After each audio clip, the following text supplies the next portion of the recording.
Boa noite a todos. Eu queria saudar a presença do deputado Juraci Leite, prefeito Dedé, convidado aqui do deputado Dr. João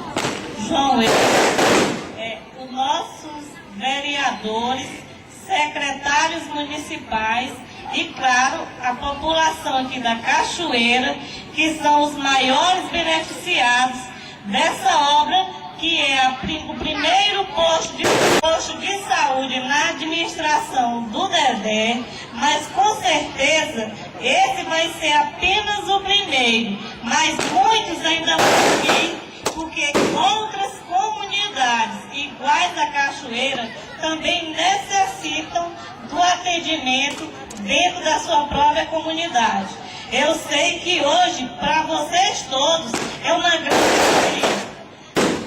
Mas nós, enquanto estamos na frente da Secretaria de Saúde, estamos muito felizes porque a gente vai poder prestar um atendimento com maior facilidade e com maior e que tenha para todo mundo uma melhor assistência, que é isso que preconiza o Sistema Único de Saúde e a saúde de São Miguel. Realmente o que a gente pode, enquanto secretaria, está fazendo ao máximo. E eu espero tanto de vocês, que são os maiores beneficiados, quanto da nossa parte, que a alegria é imensa. Nos encontros que eu tenho com os outros secretários, a administração de todo mundo não é diferente. No Brasil imenso, como é o nosso, as dificuldades que a gente tem de localidade distante e tudo, mas a gente consegue chegar lá e o melhor que a gente pode, a gente vai fornecer.